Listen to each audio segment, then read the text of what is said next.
क्या इंसान अपना खुद का सूरज बना सकता है? सुनने में ये किसी साइंस फिक्शन फिल्म की कहानी लगती है, लेकिन चीन अब इसी दिशा में तेजी से काम कर रहा है। चीन का दावा है कि उसने दुनिया का सबसे बड़ा सुपर कंडक्टिंग फ्यूजन मैग्नेट तैयार कर उसका सफल परीक्षण कर लिया है।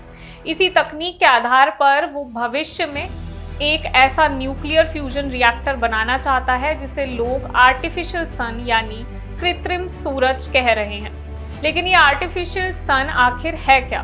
क्या ये सचमुच आसमान में एक नया सूरज होगा और इससे दुनिया को क्या फायदा होगा? आइए आसान भाषा में समझते हैं। सबसे पहले ये समझिए कि आर्टिफिशियल सन कोई असली सूरज नहीं है।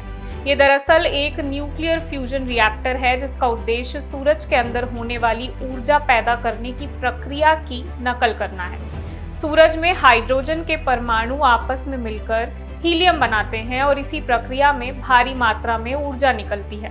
वैज्ञानिक इसी प्रक्रिया को धरती पर नियंत्रित तरीके से दोहराने की कोशिश कर रहे हैं। अगर इसमें सफलता मिलती है तो भविष्य में स्वच्छ, सुरक्षित और लगभग असीमित बिजली का नया स्रोत मिल सकता है। चीन की चाइनीज एकेडमी ऑफ साइंसेस के प्लाज्मा फिजिक्स संस्थान ने इस परियोजना के लिए दुनिया का सबसे बड़ा सुपर कंडक्टिंग फ्यूजन मैग्नेट तैयार किया।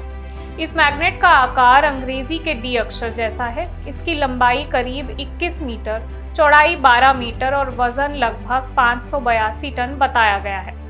वैज्ञानिकों के मुताबिक ये मैग्नेट करीब 10 करोड़ डिग्री सेल्सियस तापमान वाले प्लाज्मा को बेहद मजबूत मैग्नेटिक फील्ड में नियंत्रित रखने का काम करेगा।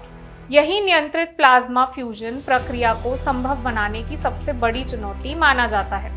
चीन का दावा है कि उसने इस तकनीक में इस्तेमाल होने वाले प्रमुख उपकरण और सामग्री अपने देश में ही विकसित किए हैं, यानी भविष्य में फ्यूजन तकनीक के लिए विदेशी सप्लाई पर उसकी निर्भरता काफी कम हो सकती है। अब बात करते हैं इस पूरे प्रोजेक्ट के रोड मैप की।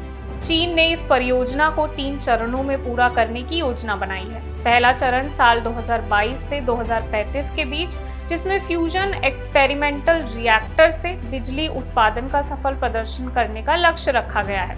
दूसरा चरण 2030 से 2040 के बीच, जिसमें फ्यूजन इंजीनियरिंग रिएक्टर के जरिए बिजली उत्पादन का प्रदर्शन किया जाएगा।